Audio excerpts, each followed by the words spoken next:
Radio Kantipur radio राष्ट्रको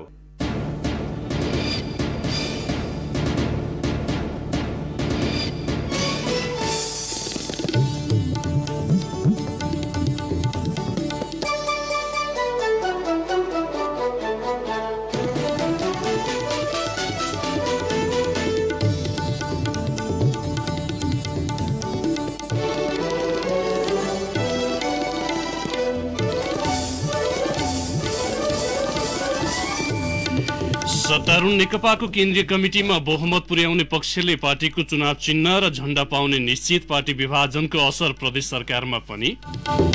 राजनैतिक घटनाक्रम बदलिएकै बेला चिनिया कम्युनिस्ट पार्टीका अन्तर्राष्ट्रिय विभागका उपमन्त्री कुओ सहितको उच्चस्तरीय टोली आज काठमाडौँ आउँदै नेपाल मामिलामा चीन थप सक्रिय भएको दिल्लीको विश्लेषण। कोभिड विरुद्ध नेपालले पाउने खोप 3 महिनाभित्र आइसक्ने भएकाले भण्डारण ओसार पसार लगायतका तयारी गर्न अन्तर्राष्ट्रिय निकायलाई सरकारको आग्रह। कम्तीमा 3% नागरिकलाई खोपको सुविधा। बेलायतबाट फैलिएको नयाँ प्रकारको कोरोना भाइरस युरोपेली 8 मुलुकका साथै जापान र अस्ट्रेलियामा समेत फैलिएको पुष्टि। नयाँ भाइरसले युवाहरू बढी प्रभावित। र प्रिमियर लिग फुटबलमा आर्सेनल, म्यानचेस्टर सिटी र एभर्टन विजयी। म्यानचेस्टर युनाइटेड लेस्टरसँग बराबरीमा रोकियो। नमस्कार, कान्तिपुर डायरीबाट सहकर्मी केशु र म प्रकाश। समाचार अब विस्तारमा। नेकपाको विवादमा केन्द्रीय कमिटिको अङ्कगणित महत्वपूर्ण मानिएको छ। केन्द्रीय कमिटिको बहुमत जुन पक्षले साबित गर्नेछ त्यही पक्षले नेकपाको नाम चिन्ह र झण्डा पाउने निश्चित छ। दुवै पक्षले केन्द्रीय कमिटिमा आफ्नो बहुमत रहेको र सानो समूह मात्रै छुट्टिएको आरोप लगाइरहेका छन्। यस्तो बेलामा निर्वाचन आयोगमा हुने केन्द्रीय कमिटिका सदस्यहरूको शनाखत नै पार्टीको आधिकारिकताका लागि महत्वपूर्ण मानिनेछ। राजनीतिक दल सम्बन्धी ऐन 2063ले प्रष्ट रूपमा दलको मान्यता सम्बन्धी विवादमा केन्द्रीय समितिको बहुमत रहेको पक्षलाई विवाद उत्पन्न हुनु अघिको दलको मान्यता दिनुपर्ने भनेको छ। त्यसमा निर्वाचन आयोगलाई दायाँ बायाँ गर्ने ठाउँ छैन, तर विवाद निरूपणका क्रममा आयोगले केन्द्रीय कमिटिको कुन संख्यालाई मान्यता दिन्छ नेकपाको भविष्य त्यसमा निर्भर हुने देखिन्छ। नेकपाको केन्द्रीय कमिटी 441 सदस्यीय वा 1179 सदस्य आयोगले कसलाई मान्यता दिन्छ नेकपाको हकमा आयोगको त्यही निर्णय महत्वपूर्ण हुनेछ। 2075 जेठ 3 मा पार्टी एकीकरणको समयमा आयोगमा 441 सदस्यीय केन्द्रीय कमिटिको अभिलेखीकरण गरिएको छ। प्रतिनिधि सभा विघटनको घटना पछाडि नेकपा भित्रको विवादले उग्र रूप लिएपछि पार्टीको 2 मध्ये 1 अध्यक्ष प्रधानमन्त्री केपी शर्मा ओलीले केन्द्रीय कमिटी विस्तार गरी 1179 पुर्याइएको विवरण आयोगलाई दिएका छन्। पहिलाका बाहेक थपिएका 556 जनाको नाम उहाँले आयोगमा पुस 8 गते पठाउनु भएको थियो। ओली पक्षले अरू सदस्य मनोनित गर्न बाँकी राखिएको आयोगलाई पत्र मार्फत जानकारी दिएको छ। पुष्पकमल दाहाल र माधव नेपाल पक्षको दाबीलाई मान्ने हो भने 441 सदस्यीय केन्द्रीय कमिटिमा सो पक्षको 2/3 भन्दा बढी बहुमत छ। अहिले आएर ओलीले विस्तार गरेको केन्द्रीय कमिटिमा स्वाभाविक रूपले ओलीको अपार बहुमत हुने नै भयो। आयोगले केन्द्रीय कमिटिको एकिन संख्याको पहिचान नै गर्नुपर्छ। आयोग स्रोतले भन्यो, प्रारम्भमा दर्ता भएका बखत कायम रहेको केन्द्रीय कमिटिको संख्या नै पछिसम्म रहन्छ भन्ने हुन्न। पार्टीलाई त्यसमा फेरबदलको अधिकार हुन्छ, त्यसैले नयाँ आएको संख्या मान्ने हुन सक्दैन भन्ने होइन। विस्तारित संख्या पार्टीको विधान र राजनीतिक दल सम्बन्धी ऐन अनुसार छ कि छैन त्यो महत्वपूर्ण हुने स्रोतले बतायो। नेकपा विभाजनको प्रभाव प्रदेश सभामा पनि पर्न थालेको छ। बागमती प्रदेशका मुख्यमन्त्री डोरमणि पौडेल विरुद्ध नेकपाकै सांसदहरूले अविश्वास प्रस्ताव दर्ता गरेसँगै अन्य प्रदेशमा पनि गृह कार्य भइरहेको छ। नेकपाले बहुमत सहित 6वटै प्रदेशमा बनाएका सरकार पार्टी विभाजनपछि संकटमा परेका हुन्। जनता समाजवादी पार्टीको सरकार रहेको प्रदेश 2 मा भने आफ्नै दलबाट सरकार फेर्ने कसरत पहिलेदेखि चलिरहेको छ। प्रदेश 1 बागमती, गण्डकी र लुम्बिनी प्रधानमन्त्री केपी शर्मा ओली निकटका मुख्यमन्त्री छन्, जहाँ नेकपाकै पुष्पकमल दाहाल, माधव कुमार नेपाल पक्षले प्रदेश सरकारको नेतृत्व परिवर्तनका लागि कसरत गरिरहेका छन्। दाहाल नेपाल निकट मुख्यमन्त्री रहेका कर्णाली र सुदूरपश्चिम प्रदेशमा ओली पक्ष सरकारलाई अप्ठ्यारोमा पार्न जुटेको छ। नेकपा फुटपछि ती प्रदेशमा पनि कुनै पक्षको स्पष्ट बहुमत छैन। निर्णायक शक्ति कांग्रेसले आफै सरकारमा जाने वा नेकपाका 2 मध्ये एक पक्षलाई सहयोग गर्ने भन्नेमा निर्णय गरिसकेको छैन। अविश्वास प्रस्तावको तयारीमा अगुवाई गरेका प्रदेश 1 का आर्थिक मामिला मन्त्रीलाई हिजो साँझ मुख्यमन्त्रीले पदमुक्त गर्नु भएको छ। बागमतीमा भने अविश्वास प्रस्ताव दर्ता गर्नु अघि शुक्रबार दाहाल नेपाल पक्षका मन्त्रीहरूले राजीनामा दिएका थिए। प्रदेश 1 का मुख्यमन्त्री शेरधन राईले हिजो साँझ आर्थिक मामिला तथा योजना मन्त्री इन्द्रबहादुर आङबोलाई पदबाट हटाएको मुख्यमन्त्री तथा मन्त्री परिषद कार्यालयले जनाएको छ। आङबोको अगुवाईमा मुख्यमन्त्री राय विरुद्ध अविश्वास प्रस्ताव दर्ता गराउन हस्ताक्षर संकलन भइरहेको थियो। नेकपा अध्यक्ष पुष्पकमल दाहाललाई भेट्न हिजो बिहान खुमलटार पुगेका उपाध्यक्ष वामदेव गौतमले प्रतिनिधि सभा भंग गर्ने प्रधानमन्त्री केपी शर्मा ओलीको निर्णयको आलोचना त गर्नुभयो, तर आफ्नो लाइन भने खुलस्त पार्नु भएन। उहाँले आफू अझै पनि पार्टी गराउन सकिन्छ कि भनेर लागि परेको बताउनुभयो। उसो त गौतम अहिले दुवै नेकपाको उपाध्यक्ष हुनुहुन्छ, किनभने बैठकमा नगए पनि उहाँलाई ओली र दाहाल नेपाल नेतृत्वमा रहेका दुवै नेकपाले हटाइसकेका छैनन् र उपाध्यक्ष नरहने गरी विधान संशोधन पनि भएको छैन। दाहाल निवासबाट भैंसे पार्टी स्थित आफ्नो निवासमा फर्किएपछि निकटस्थहरूको संवादमा गौतमले सर्वोच्चको फैसला नआउँदासम्म आफू कतै नखुल्ने बताउनुभयो। यसको अर्थ राजनीतिको पासा जता पल्टिन्छ आफू त्यतै ढल्किने योजना सहित गौतमले जोखना हेरिरहनु भएको छ। तर उहाँ निकटस्थ भनिने 31 जना केन्द्रीय सदस्य मध्ये हरि पराजुली बाहेक अरू सबैले आफ्नो किता छुटाइसकेका छन्। उहाँसित संवादमा रहेका एक नेताले भन्नुभयो, उहाँले सर्वोच्चको फैसला हेरेपछि कता लाग्दा फाइदा हुन्छ त्यतै लाग्ने तयारी गरे झै देखिन्छ। हामीले अब लाइन क्लियर गरौं कमरेड भनेको हो, अझै पर्खन्छु भन्नुभयो। अहिले पो उहाँको भाउ लिलाम बराबर हुँदा जस्तो छ, पछि त कौडी बराबर पनि हुन्न। राजनीतिक धुरन्धर खेलाडी गौतमले पनि यति कुरा नबुझ्नु भएको भने होइन, तर आफू सिनियर नेता भएकाले जता गए पनि कतै न कतै एडजस्ट भइहालिन्छ नि भन्ने आत्मविश्वास उहाँमा अलि बढी देखिएको छ। पार्टी राजनीतिक रूपले विभाजित भइसक्दा पनि कतै नखुलेका रामबहादुर थापा गत पुस 9 देखि ओली किताको नेकपामा लागेपछि अहिले कोर अफ द लिडरशिप भनिने नेकपाको तत्कालीन सचिवालय सदस्य संख्या दुवैतिर 4-4 जनाको छ।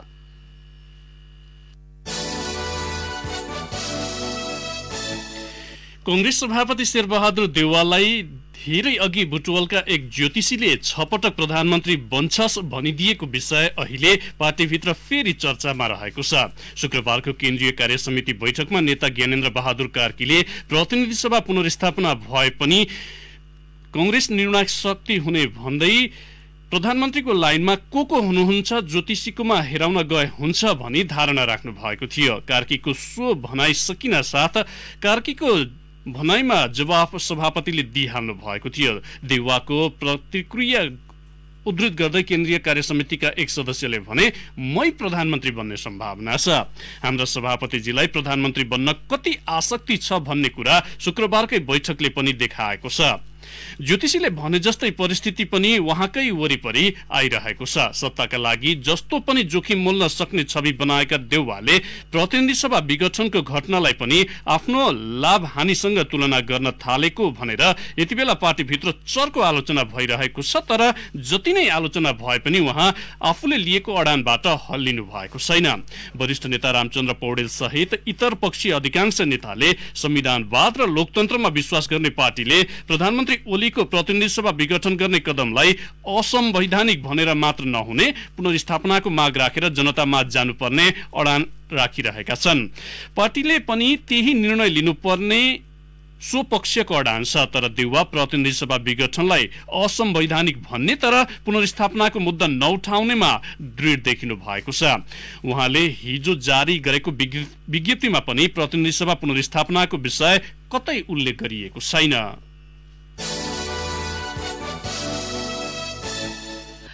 चीनिया राजदूत हाउ एनसीको गत साता काठमाडौँमा भएको तीव्र राजनीतिक भेटघाटपछि दिल्लीका मुख्य पत्र पत्रिका र थिङ्क ट्याङ्कको एउटा वृत्तले काठमाडौँमा चीनको प्रभाव बढिरहेको विश्लेषण गरेको छ। भारतीय जनता पार्टी भाजपाका विदेश विभाग प्रमुख विजय चौथाइवालेको मंसिर तेस्रो साता भएको काठमाडौँ भ्रमण तरंग नटुङ्गिँदै फेरि चीनिया कम्युनिस्ट पार्टीको अन्तर्राष्ट्रिय विभागका उच्च अधिकारीले आजबाट गर्न लागेको काठमाडौँ भ्रमणलाई दिल्लीमा चीन थप सक्रिय भएको भन्न थालिएको छ।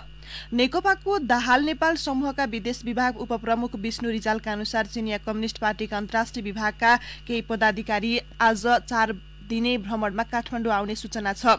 उनीहरूले पूर्व प्रधानमन्त्री माधव कुमार नेपाल र पुष्पकमल दाहालसँग भेट गर्ने टुङ्गो भइसकेको छ। रिजालले भन्नुभयो चिनिया राजदूतले भेटका लागि समय लिनुभएको छ। भारतीय विदेश मन्त्री हर्षवर्धन श्रृङ्गला 1 महिना अघि काठमाडौँ भ्रमण गरेर दिल्ली फर्कना साथ चिनिया रक्षा मन्त्री वेई फेङहे 1 दिने व्यस्त तालिका लिएर काठमाडौँ आइपुग्नु भएको थियो। नेपाल मामिलामा यस्ता संयोग दोहोरिँदै आए पनि दिल्लीमा चीन फ्याक्ट यति बलशाही देखिएको छ। 2072 सालमा संविधान जारी भएसँगै नाकाबन्दीका रूपमा भारतले गरेको ठाडो हस्तक्षेप र त्यसबाट नेपालसँगको सम्बन्धमा आएको चिसोपन दिल्लीको संस्थापनदेखि राजनीतिक नेतृत्व र खुफिया संयन्त्रका लागि समेत निकै बोझिलो बन्यो। यही कारण भाजपा र उसको माओ संस्था राष्ट्रिय स्वयंसेवक संघ RSS को एउटा तबकाको चिन्ता नेपालको आन्तरिक राजनीतिक मामिलामा हस्तक्षेप गर्दा 2072 को भन्दा ठूलो क्षति हुने आकलन पाउन सकिन्छ। ओलीसँग सम्बन्ध अगाडि बढाउन दिल्ली उचित मौकाको पर्खाइमा थियो। ओलीले BRI अन्तर्गतको चिनिया परियोजना टुङ्ग्याउन आलटाल गरेको र उहाँ अमेरिकी सहयोगको MCC परियोजनाको पक्षमा रहेको ठम्याई चिनको थियो। त्यसमाथि चिनिया राजदूत हाउले गत असारको एउटा भेटमा पार्टी फुटाउनु भन्दा बरु प्रधानमन्त्री पद छाड्न आग्रह गरेपछि ओली चीनबाट टाढिँदै जानुभयो। कान्तिपुर डायरीमा अब ब्रेकको पालो। कान्तिपुर डायरीमा अब बाँकी प्रसंग। सुरुमा कान्तिपुर सविस्तार। कान्तिपुर सविस्तार।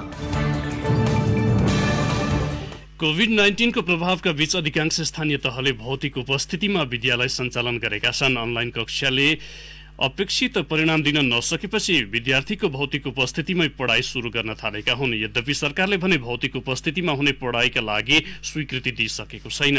शैक्षिक क्षेत्रमा देखिएको अहिलेको कठिन परिस्थितिमा उपलब्ध स्रोतलाई नै उच्चतम प्रयोग गर्नुपर्ने सरकारवालाले सुझाएका छन्।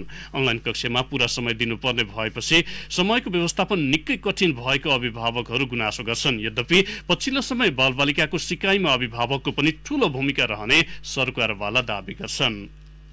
कोभिड-19 का कारण विद्यालय जान नपाएका बालबालिकाहरू अनलाइन लगायतका वैकल्पिक माध्यमबाट अध्ययन गरिरहेका छन्। तर विद्यालयको जिम्मा लगाएर आफ्नो दैनिकी सुरु गर्ने बानी परेका अभिभावकहरू पनि अहिले निकै कठिनाई भोग्नु परेको गुनासो गर्छन्। बिहान 8 बजेदेखि नै ल्यापटप तथा मोबाइल स्क्रिन अगाडि राखेर बस्नुपर्ने भएपछि कार्यालयदेखि अन्य थुप्रै कामहरू प्रभावित भएको गुनासो गर्छिन् भक्तपुर कौशलटारकी सविता शर्मा। बच्चाहरूसँगै बस्नुपर्छ, शिक्षकले सिकाएको कुरा फेरि सिकाइराख्नुपर्छ अनि एकदम धेरै होमवर्क हुन्छ। क्लासमा सिक्नुपर्ने कुरा र घरमा सिक्नुपर्ने कुरा दुवै कुरा घरमै सिकिराख्नु पर्ने हुँदाखेरि चाहिँ होमवर्कको प्रेसर हुन्छ बच्चाहरूलाई। हामी अफिस जानुपर्ने हुन्छ।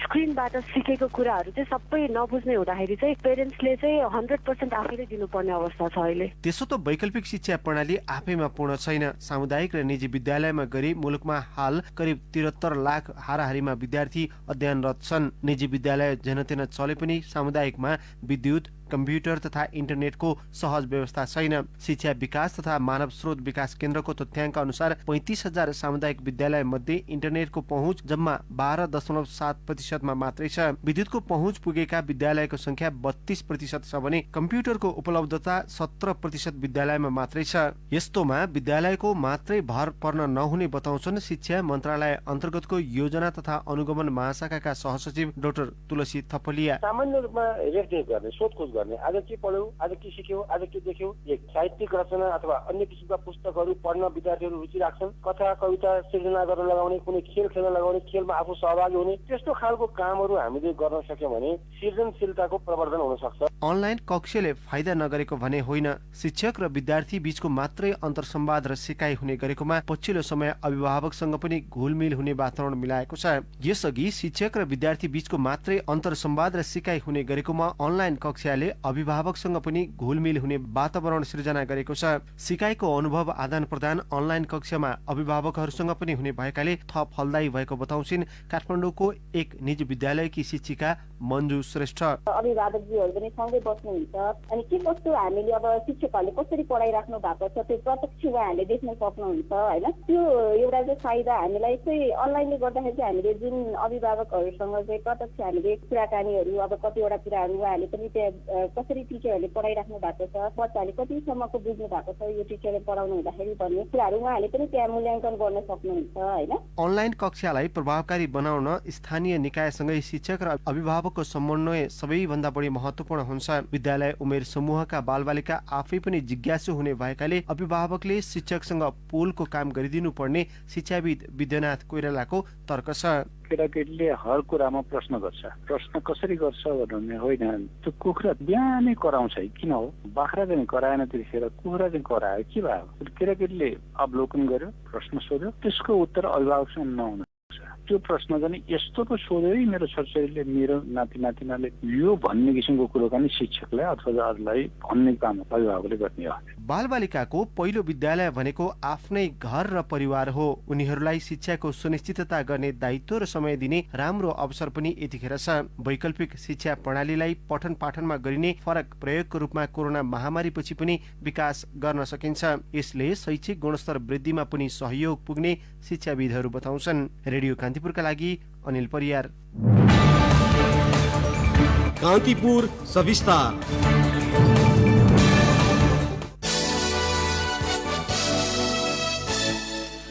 आगामी मार्चभित्र कोभाक्स सुविधा अन्तर्गत कोभिड विरुद्धको खोप आउन सक्ने भन्दै Gavi global alliance for vaccine and इम्युनाइजेसनले तयारी अवस्थामा रहन सन्देश पठाएको छ। खोपको भण्डारण ओसार पसार लगायत अन्य तयारीका लागि गाबीले सरकारलाई जानकारी गराएको हो। स्वास्थ्य मन्त्रालयको खोप सम्बन्धी आधिकारिक निकाय बाल स्वास्थ्य तथा खोप शाखाका प्रमुख डाक्टर झलक शर्मा गौतमले भन्नुभयो, नयाँ वर्षको पहिलो 3 महिनाभित्र उपलब्ध गराउन सकिने जानकारी गाबीले दिएको छ। कति दिने भनेर खुलाएको छैन, तर तयारीमा बस्न भनेको छ। सो जानकारी पछि न्यूनतम 3% जनसंख्याका लागि आउने खोपको भण्डारण ओसार पसार लगायत प्रक्रियाको सरकारले थालनी गरेको छ। कोभाक्ससँग खोप सुनिश्चितताका लागि निरन्तर सूचना आदान प्रदान भइरहेको डाक्टर गौतमले बताउनुभयो। गाबीको सूचनापछि मन्त्रालयले गाइडलाइन, कोल्ड चेन, खोप केन्द्र, तालिम, सूचना सम्प्रेषण, खोप लगाउनेको प्राथमिकता लगायतमा पनि तयारी थालेको छ। कोभाक्स भन्दा पहिले नै नेपालमा अनुकूल हुने अर्को खोप आए त्यसलाई ल्याउने प्रक्रियाबारे पनि तयारी भइरहेको स्वास्थ्य मन्त्रालयका अधिकारीहरूको भनाइ छ।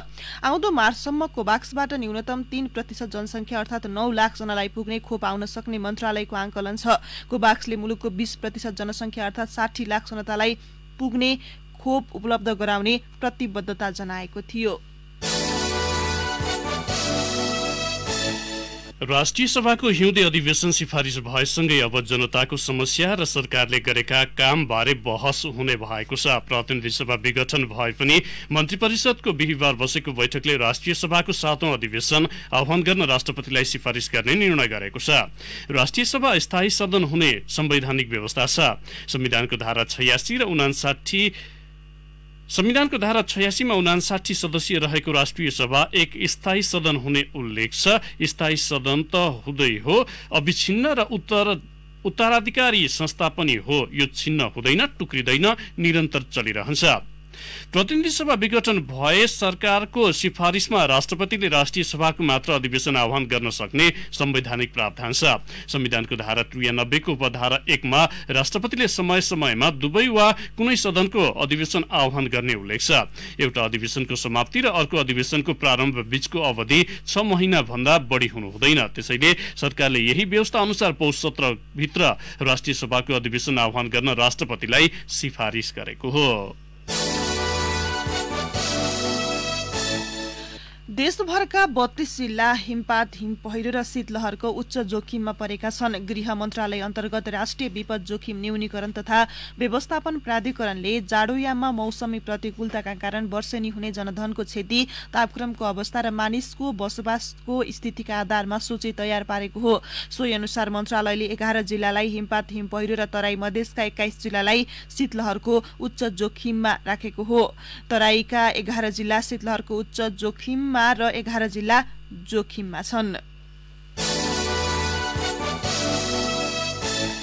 लागतका हिसाबले सस्तो र पछिल्लो प्रविधिको किए ब्यान्डको फ्रिक्वेन्सी खुलाउन नेपाल दूरसञ्चार प्राधिकरणले गरेको सिफारिस सञ्चार तथा सूचना प्रविधि मन्त्रालयमा अलपत्र परेको छ। किए ब्यान्डको फ्रिक्वेन्सी खुलाउन मूल्य तोक्न भन्दै प्राधिकरणले 2 महिना अघि मन्त्रालयमा सिफारिस गरेको थियो। किए ब्यान्ड दुर्गम र हिमाली क्षेत्रमा स्याटेलाइट मार्फत सस्तो र प्रभावकारी इन्टरनेट पुर्याउन उपयोगी मानिन्छ।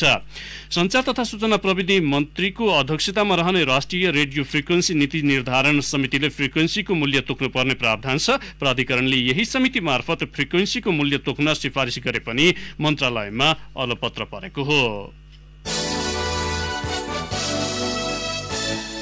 विकास निर्माणसँग सम्बन्धित विषय आउने बित्तिकै प्रधानमन्त्री केपी शर्मा ओली सुरुङ मार्गको युगमा देश प्रवेश गरिसक्यो भन्न छुटाउनु हुँदैन। तर देशका विभिन्न स्थानमा सुरुङ मार्ग र अण्डरपास बनाउन भनेर अध्ययनका लागि बजेट विनियोजन भएको लामो समय बित्दा पनि धेरै जसोको काम अघि बढेको छैन। केहीले मात्र अध्ययन सुरु गरेका छन्। देशका 10 स्थानमा सुरुङ र अण्डरपास निर्माणका लागि प्रारम्भिक अध्ययन गर्नुपर्नेछ। सरकारले सुरुङ र अण्डरपासको प्रारम्भिक अध्ययनका लागि आर्थिक वर्ष 2077-78 मा 53 करोड बजेट छुटाएको छ। अध्ययन भइरहेका आयोजनामा पनि कोभिड-19 को असर परेको बताइएको छ। वैदेशिक रोजगारीमा रहेका नेपाली श्रमिकले श्रम स्वीकृति नवीकरण अब अनलाइनबाटै गराउन पाउने भएका छन्। यसको व्यवस्था वैदेशिक रोजगार विभागले मिलाएको हो। यो सुविधाका कारण जहाँसुकै रहेका नेपालीले श्रम स्वीकृति नवीकरण गर्नका लागि नेपाल आउनै पर्ने बाध्यकारी अवस्था हट्ने भएको छ।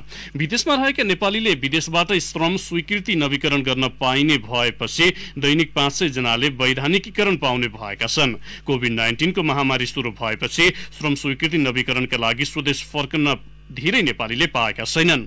विभागका अनुसार केही दिन भित्रै अनलाइनको नयाँ प्रणाली कार्यान्वयनमा आउनेछ। कान्तिपुर डायरीमा पुनः ब्रेकको पालो।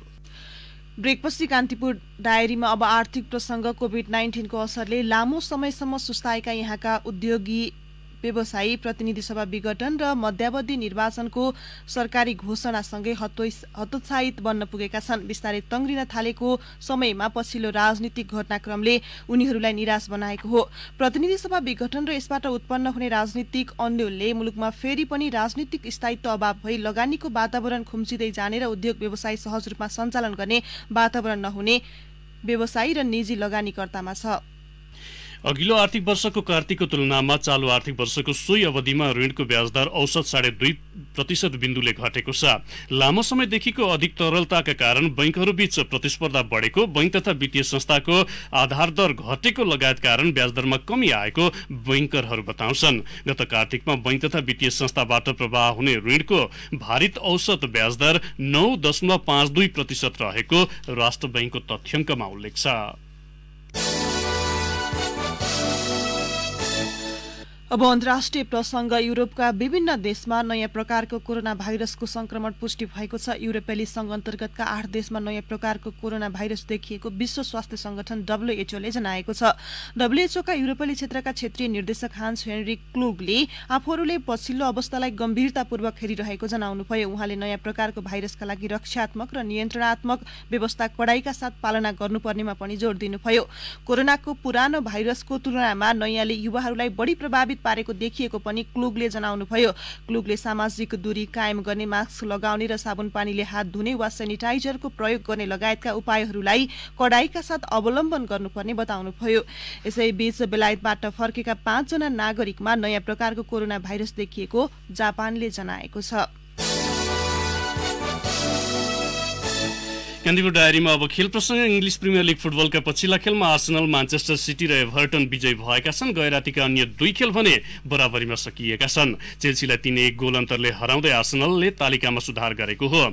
घरेलु मैदानमा अलेक्जेन्डर लाकाजेट, ग्रानिट हाका र बुकायो साकाले गोल गर्दै आर्सेनललाई जित दिलाए। गए राति नै म्यानचेस्टर सिटीले न्यूकासल युनाइटेडलाई 2-0 ले हरायो। इल्के गन्डुगान र फेरान टोरेसले गोल गर्दै सिटीलाई जित दिलाए। शेफिल्ड युनाइटेडलाई 1-0 ले हराएको एभर्टन भने तालिकाको दोस्रो स्थानमा उक्लिएको छ। गिल्फी सेगुर्डसनले खेलको 80औं मिनेटमा गरेको गोल एभर्टनको जितमा निर्णायक बनेको थियो। गए राति नै एस्टन भिल्लाले क्रिस्टल प्यालेसलाई 3-0 ले हरायो। म्यानचेस्टर युनाइटेड र लेस्टर सिटीले 2-2 गोलको बराबरी खेल्दा फुलह्याम र साउथह्याम्पटनले गोलरहित बराबरी खेल्दै अङ्क माडेका छन्। अब मौसम सम्बन्धी जानकारी। काठमाडौँ उपत्यका सहित मुलुकका अधिकांश भूभागको मौसम आज सफा रहने जल तथा मौसम पूर्वानुमान महाशाखाले जनाएको छ। केही बेर अघि 3 डिग्री सेल्सियस मापन गरिएको काठमाडौँ उपत्यकाको अधिकतम तापक्रम आज 19 डिग्री सेल्सियससम्म पुग्नेछ। सूर्योदय बिहान 6:53 मिनेटमा भयो भने सूर्यास्त 5:17 मिनेटमा हुनेछ।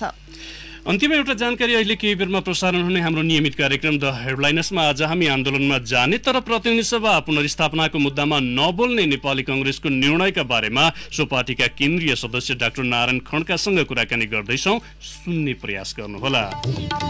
हवस् त कान्तिपुर डायरीको यो बुलेटिन यही सकिन्छ। केशु र प्रकाश आज्ञा माग्छौँ। नमस्कार।